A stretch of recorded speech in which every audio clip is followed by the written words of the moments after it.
Hello students, कैसे हैं आप सब लोग। उम्मीद करती हूँ सब अच्छे होंगे और स्वस्थ होंगे। मैं Meena Rana ICT virtual class में आपका स्वागत करती हूँ। स्टूडेंट्स, हम पढ़ रहे हैं क्लास 6 की हिंदी। आज की क्लास में हम यहाँ पर एक आपकी जो पूरक पुस्तक है बाल राम कथा, यहाँ से हम पढ़ेंगे अवधपुरी। अवधपुरी आप जानते हैं, आपने सभी ने सुना है और राम के बारे में भी आप सभी ने जो है थोड़ा थोड़ा सुना है। अब इस कहानी का जो है शुरुआत कहाँ से हुई है, श्री राम का बचपन कैसे, उनके पिता कौन थे, उनके जो पूर्वज वो कौन कौन थे, कहाँ उनका शासन रहा, उनके पूर्वजों का शासन कहाँ रहा, इन सब के बारे में हम इसमें पढ़ेंगे। तो चलिए चलते हैं स्मार्ट बोर्ड पर। तो देखिए, अवधपुरी में राम आपका जो पहला यहाँ पर टॉपिक है। अलग अलग टॉपिक में इस बुक में आपको दिया गया है बाल राम कथा में। पहला जो यहाँ पर टॉपिक है आपका, जो इस चैप्टर की तरह दिया है, अवधपुरी में राम। चलिए इस कहानी को पढ़ते हैं। यह कथा अवध की है और बहुत पुरानी है। अवध में सरयू नदी के किनारे एक अति सुंदर नगर था। अयोध्या सही अर्थों में दर्शनीय, देखने लायक था। तो भव्यता जैसे उसका दूसरा नाम। अयोध्या में केवल राजमहल भव्य नहीं था, उसकी एक एक इमारत आलीशान थी।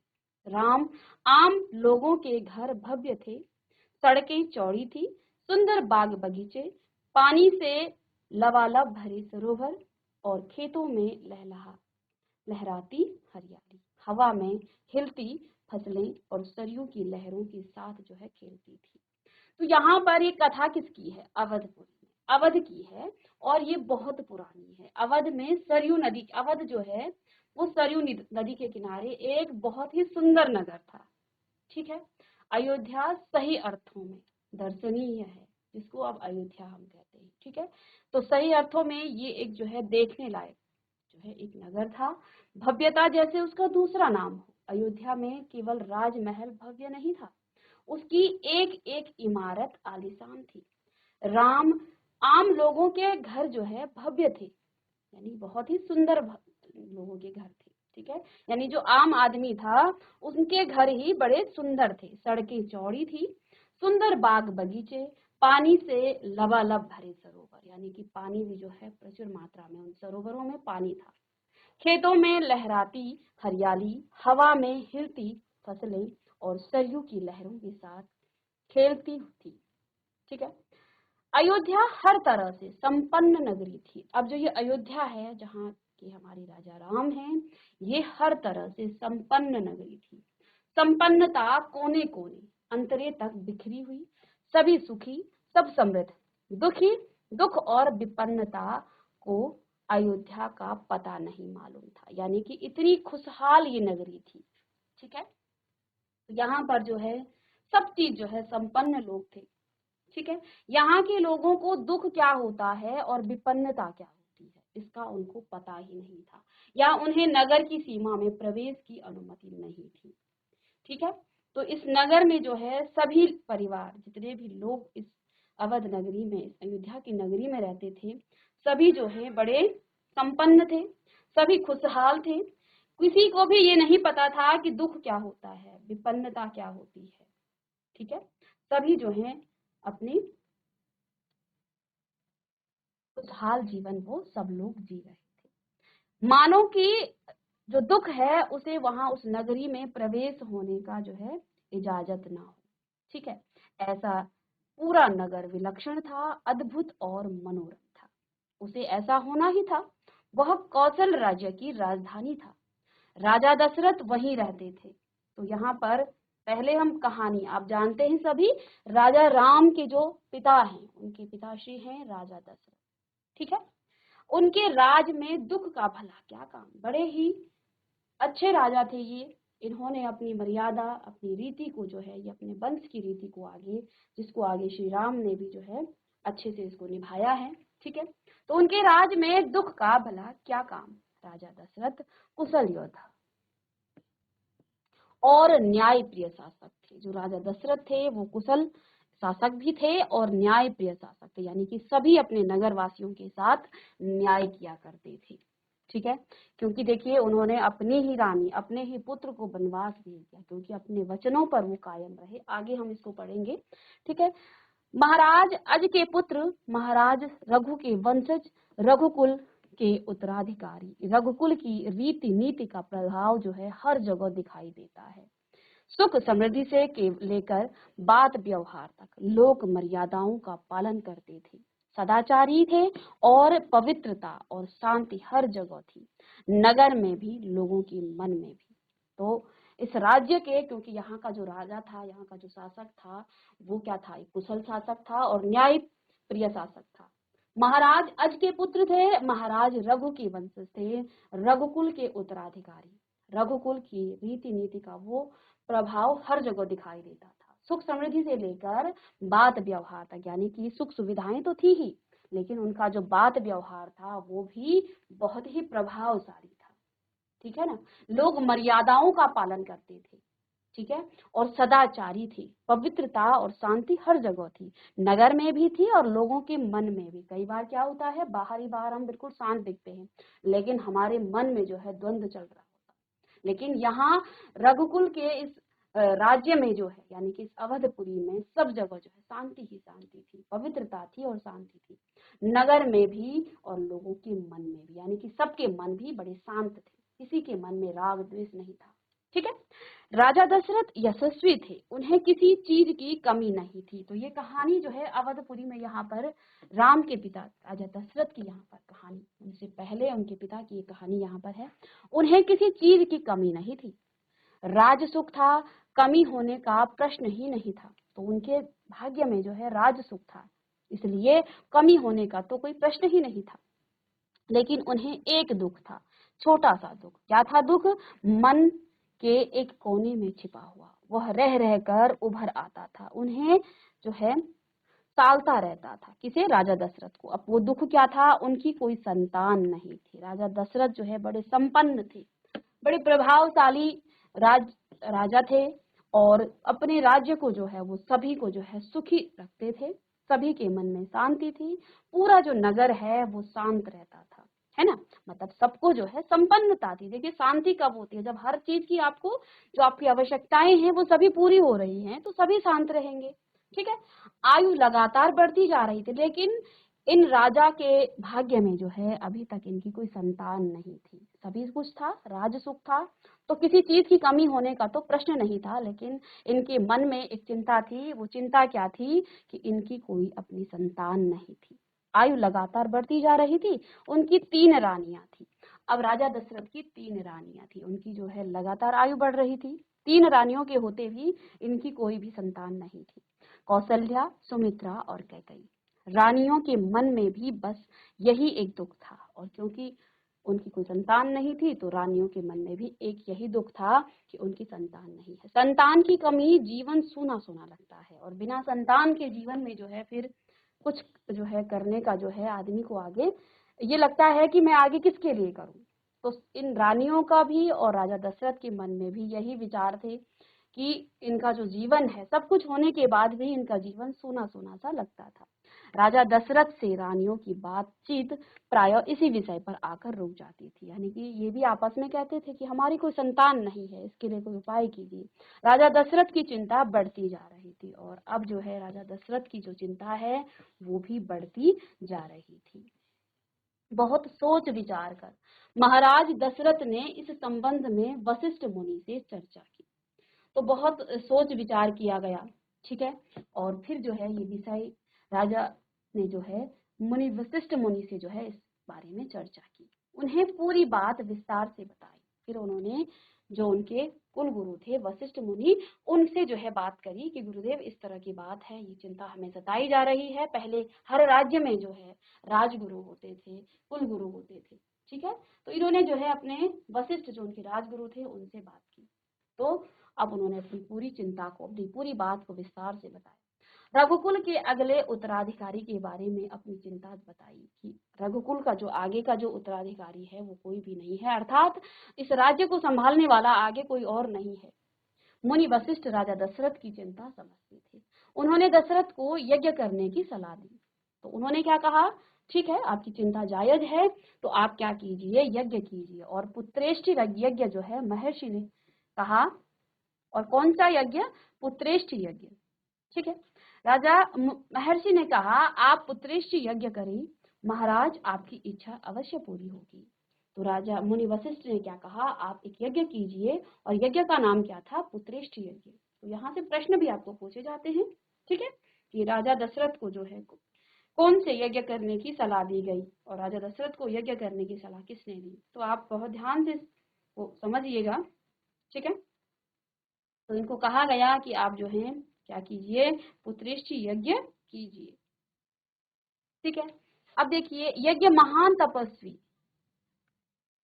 ऋषभृंग श्रृंग की देख रेख।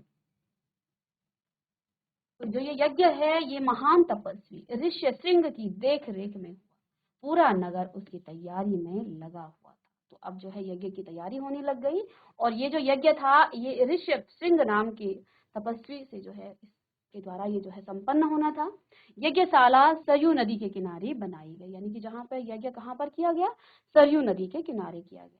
यज्ञ में अनेक राजाओं को निमंत्रित जो है किया गया, यानी सभी राजाओं को जो है यहाँ पर निमंत्रण दिया गया। तमाम ऋषि मुनि पधारे। शंख ध्वनि और मंत्रोच्चार के बीच एक एक कर सबने आहुति डाली, और यज्ञ जो है संपन्न हुआ। तो शंख ध्वनि के साथ साथ सभी ने जो है आहुति डाली। अंतिम आहुति राजा दशरथ की दी, क्योंकि जो यज्ञ करवाता है अंतिम आहुति वही डलवाता है, तब उसे जो है उसका पूर्ण फल मिलता है। यज्ञ पूरा हुआ और अग्नि के देवता ने महाराज दशरथ को आशीर्वाद दिया। यज्ञ भी पूरा हो गया, ठीक है, और महाराज दशरथ को आशीर्वाद दिया गया। कुछ समय बाद दशरथ की इच्छा पूरी हुई। तीनों रानियां पुत्रवती हुई, और जो है आशीर्वाद मिलने के बाद राजा दशरथ को जो है क्या दिया गया, इनको आशीर्वाद दिया गया। कुछ समय बाद दशरथ की इच्छा पूरी हुई, तीनों रानियां पुत्रवती हुई, और महारानी कौशल्या ने राम को जन्म दिया। अब होता है श्री राम का जन्म। तो श्री राम की जो माताजी थी उनका नाम था कौशल्या। कौशल्या ने राम को जन्म दिया। चैत्र माह की नवमी के दिन रानी सुमित्रा के 2 पुत्र हुए, लक्ष्मण और शत्रुघ्न। तो बहुत अच्छे से इसे समझिएगा, ठीक है। तो इस पुत्रेष्टि यज्ञ के बाद अग्नि देवता ने महाराज दशरथ को आशीर्वाद दिया, और इसके बाद इनकी तीनों रानियों के पुत्र हुए। महारानी कौशल्या ने श्री राम जी को जन्म दिया, और चैत्र मास की नवमी के दिन रानी सुमित्रा के 2 पुत्र हुए, लक्ष्मण और शत्रुघ्न। तो सुमित्रा के 2 पुत्र हैं, लक्ष्मण और शत्रुघ्न, और रानी कैकेयी के पुत्र का नाम है भरत रखा गया। तो इन तीनों ही रानियों के पुत्र हुए, जिसमें कौशल्या के श्री राम, इसके बाद सुमित्रा के 2 पुत्र हुए, लक्ष्मण और शत्रुघ्न, और कैकेयी के भरत। राजमहल में खुशी छा गई, नगर में बधाइयां बजने लगी और मंगल गान गाए गए। तो पूरे राजमहल में जो है खुशियां मनाई गई, क्योंकि राजा दशरथ जो है अपनी पूरी प्रजा का बड़ा ध्यान रखते थे। हर ओर खुशी, उत्सव जैसा दृश्य। राजा दशरथ प्रसन्न थे, उनकी मनोकामना पूरी हुई। प्रजा प्रसन्न थी कि दशरथ की चिंता दूर हो गई। तो राजा दशरथ भी जो है बड़े खुश थे, बड़े प्रसन्न थे कि उनकी मनोकामना पूरी हुई। प्रजा जो है उनकी प्रसन्न थी कि राजा दशरथ की चिंता अब दूर हो गई है। नगर में बड़ा समारोह आयोजित किया गया। धूमधाम से आयोजन में दूर दूर से लोग आए। राजा दशरथ ने सबको पूरा सम्मान दिया। तो जब पुत्र हुआ तो सबको जो है फिर जो है पूरी उनकी, क्योंकि मनोकामना पूरी हुई थी, तो राजा दशरथ की अब चिंता दूर होगी। तो फिर समारोह, तो जैसे अभी भी लोग करते हैं, जब बच्चा होता है तो उसका नामकरण करते हैं, तो उसमें बहुत, या अब बर्थडे करने लग गए हैं, उसका जन्मदिन मनाते हैं, तो उसमें जो है समायोजन आयोजित किया जाता है। सभी अपने जो है, जो आपके सगे संबंधी हैं, सबको बुलाया जाता है। तो यहाँ पर भी अब पूरे राज्य में जो है क्या हो गया, खुशी का माहौल छा गया। बड़ा समारोह आयोजित किया गया। धूमधाम से आयोजन में दूर दूर से लोग आए। राजा दशरथ ने सबको पूरा सम्मान दिया, उन्हें कपड़े, अनाज और धन देकर विदा किया। तो ये प्रथा जो है तब भी थी और अभी भी चलती है। चारों राजकुमार धीरे धीरे बड़े हुए। वे बहुत सुंदर थे। सुदर्शन साथ खेलने निकलते तो लोग उन्हें देखते रह जाते। तो ये जो चारों राजकुमार थे वो बड़े ही सुंदर थे। एक साथ जब खेलने जाते तो लोग उन्हें देखते रह जाते, आंखें उनसे हटती ही नहीं थी। चारों भाइयों में आपस में बहुत प्रेम था। वे अपने बड़े भाई राम की आज्ञा मानते थे। खेलकूद में लक्ष्मण प्राय राम के साथ रहते थे। भरत और शत्रुघ्न की एक अलग जोड़ी थी। अब देखो, चारों भाइयों में भी दोनों की अपनी जोड़ी बन गई। राम और लक्ष्मण जो है एक साथ रहते थे और भरत और शत्रुघ्न ये दोनों आपस में एक साथ इनकी अपनी जोड़ी बन गई। क्योंकि होता है ना किसी के अलग अलग जो है विचार मिल जाते, तो इन दोनों की भी चारों भाइयों में अलग अलग जोड़ी, लेकिन सभी जो है श्री राम का बड़ा सम्मान करते थे क्योंकि वो उनके अग्रज थे। और बड़े होने पर राजकुमारों को शिक्षा दीक्षा के लिए भेजा जाता। तो पहले क्या किया जाता था, जैसे ही बच्चे बड़े होते थे तो उनको जो है शिक्षा लेने के लिए गुरु आश्रम में भेजा जाता था। तो अब जो है जब बच्चे थोड़ी बड़े हो गए तो शिक्षा दीक्षा के लिए उनको वहां से भेजा गया। उन्होंने कुशल और अपनी विद्या में दक्ष गुरुजनों से ज्ञान अर्जित किया, शास्त्रों का अध्ययन किया, शस्त्र विद्या सीखी और चारों राजकुमार कुशाग्र बुद्धि के थे। ये जो चारों राजकुमार थे इन्होंने जो है क्या सीखी, इन्होंने कुशल और अपनी विद्या में दक्ष गुरुजनों से ज्ञान अर्जित किया, शास्त्रों का इन्होंने अध्ययन किया, शस्त्र विद्या इन्होंने सीखी, शस्त्र चलाना इन्होंने सीखा। चारों राजकुमार कुशाग्र बुद्धि के थे, बड़े ही तीव्र बुद्धि के थे, जल्द ही सब विद्याओं में पारंगत हो गए। राम इनमें सर्वोपरि थे और इन सब में भी सबसे ऊपर राम थे। ठीक है, उनमें कई अन्य गुण भी थे। तो राम जो है इन सब से बिल्कुल अलग थे, इनमें अन्य जो है गुण भी थे, जैसे वो विवेकी थे और शालीनता और न्याय प्रियता। राजा दशरथ को राम सबसे अधिक प्रिय थे। और देखिए जब बच्चे होते हैं ना आपके परिवार में भी, तो एक ऐसा बच्चा होगा जो पेरेंट्स को या तो किसी माँ को या आपके पिताजी को उनको प्रिय होता है, ऐसे ही राजा दशरथ को भी राम सबसे ज्यादा प्रिय थे। राजा दशरथ को राम सबसे अधिक प्रिय थे, ज्येष्ठ पुत्र होने के कारण और इन मानवीय गुणों के कारण भी। ठीक है, तो एक तो ज्येष्ठ पुत्र थे वो राजा दशरथ के, और साथ में उनमें जो अलग से जो मानवीय गुण थे जो कि राजा दशरथ से ही उनको मिले थे, उनसे भी जो है वो राम से ज्यादा प्रभावित थे और उनसे ज्यादा वो प्रेम करते थे। राजकुमार कुछ और बड़े हुए। अब शिक्षा दीक्षा मिलने के बाद ये जो राजकुमार हैं वो कुछ और बड़े हुए। विवाह योग्य नगर में इनकी चर्चा होने लग गई। अब इनकी जो है इन्होंने शिक्षा दीक्षा, बचपन इनका गुजरा, थोड़ी और बड़े हुए, विवाह योग्य हो गए, नगर में इनकी चर्चा होने लगी। महाराज दशरथ भी ऐसा ही चाहते थे और अपनी संतान के लिए सुयोग्य वधुएं वो परिजनों में चर्चा पहले से ही हो रही थी कि जो है इनके लिए अब जो है क्या इनके लिए वधुएं जो है अब ढूंढी जाए। ठीक है, बाद में पुरोहितों को भी इसमें शामिल किया गया, यानी कि आपस में सभी जो है डिस्कस करने लगे कि अब जो है राजकुमार बड़े हो गए हैं, इनके लिए जो है अब क्या इनकी शादी की तैयारी की जाए। ठीक है, अयोध्या का राजमहल एक दिन ऐसी ही चर्चा चल रही थी, गहन मंत्रणा। तभी एक द्वारपाल घबराया हुआ अंदर आया, उसने सूचना दी कि महर्षि विश्वामित्र पधारे हैं। महाराज दशरथ तत्काल अपना आसन छोड़कर खड़े हो गए, द्वार की ओर बढ़े, महर्षि की आगवानी करने उन्हें लेकर दरबार में आए, विश्वामित्र को ऊंचा आसन दिया।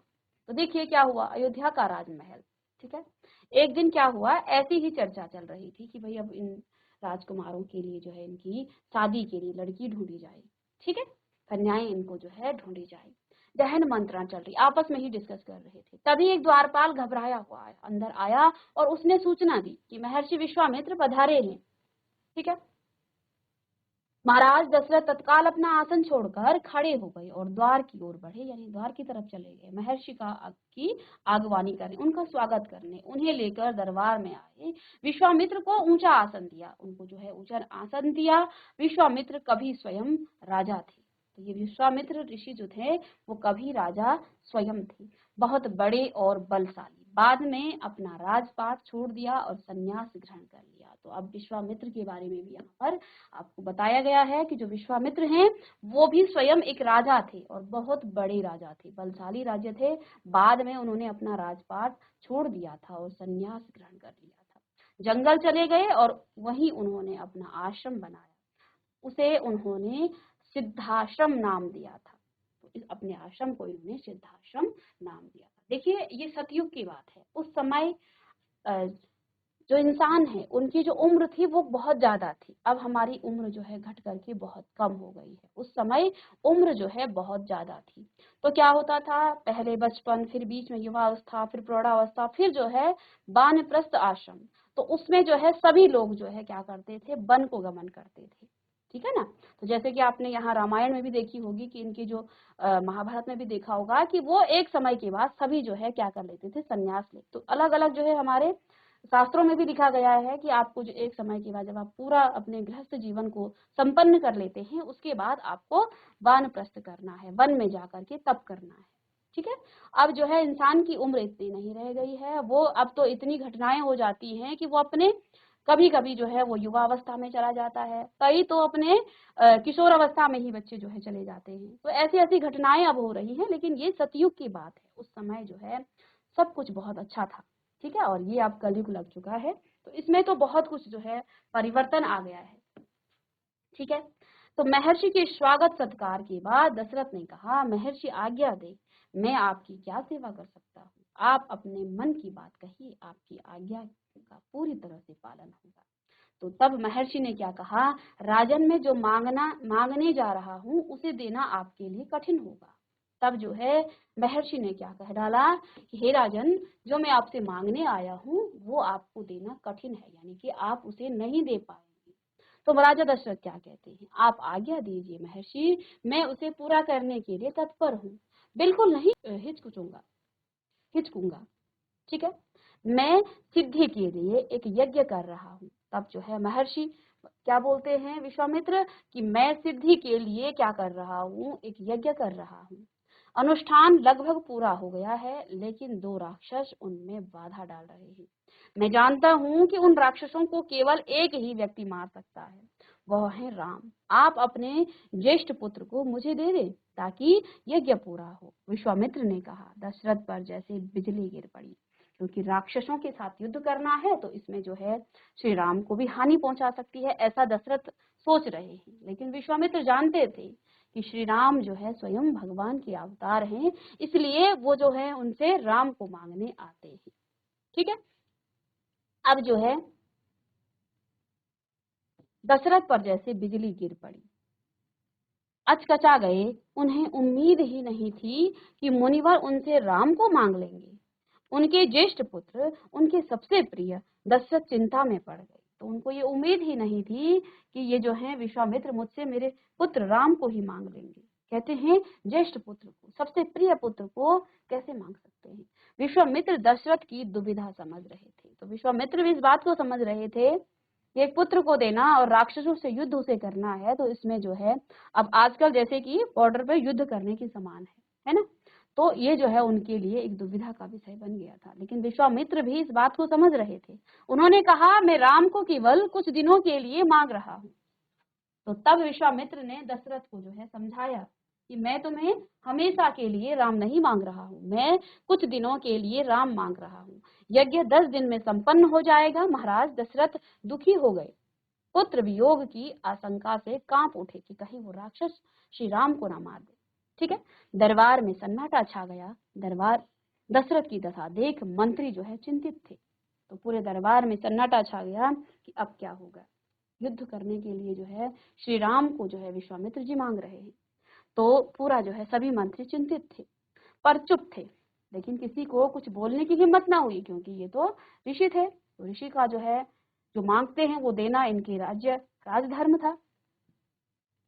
फिर देखिए महर्षि वशिष्ठ शांत थे। इतने में दशरथ कांप कर बेहोश हो गए। होश आया तो डर ने उन्हें फिर जो कर लिया। तो वो जो है इस बात को न मना कर पाए और जो है वो बेहोश हो गए। फिर जब होश में आए, डर ने उन्हें फिर से जगाड़ दिया। मूर्छित होकर दोबारा गिर पड़े, ठीक है। संज्ञा शून्य पड़ी रही। तो राजा दशरथ जो है इस बात को सुन करके जो है वो शून्य हो गए, वो जो है फिर से मूर्छित हो गए, ठीक है। तो ये दशा उनकी हो गई। अब नेक्स्ट क्लास में हम डिस्कस करेंगे कि यहाँ राजा दशरथ क्या मुनि वशिष्ठ को अपना पुत्र राम देते हैं, सॉरी मुनि विश्वामित्र को अपना राम देते हैं या नहीं, ठीक है। तो आगे हम इसको नेक्स्ट क्लास में डिस्कस करेंगे। तो स्टूडेंट्स, बाल राम कथा का पहला जो आपका चैप्टर है अवधपुरी में राम, यहाँ पर हमने डिस्कस किया कि अवधपुरी का जो राज्य है वो कैसा था, राजा दशरथ किसके वंशज हैं और इनका राज्य कैसा था, कैसे राम लक्ष्मण शत्रुघ्न और भरत का जन्म हुआ, कौन सा इन्होंने यज्ञ किया, और अब यहाँ पर मुनि विश्वामित्र जो है श्री राम को जो है मांगते हैं। इस पर जो है राजा दशरथ बेहोश हो जाते हैं। नेक्स्ट क्लास में आगे डिस्कस करेंगे कि क्या दशरथ मुनि विश्वामित्र को अपना राम यानी अपने ज्येष्ठ पुत्र श्री राम को देते हैं या नहीं। तो मिलते हैं नेक्स्ट लेक्चर में, तब तक के लिए थैंक यू।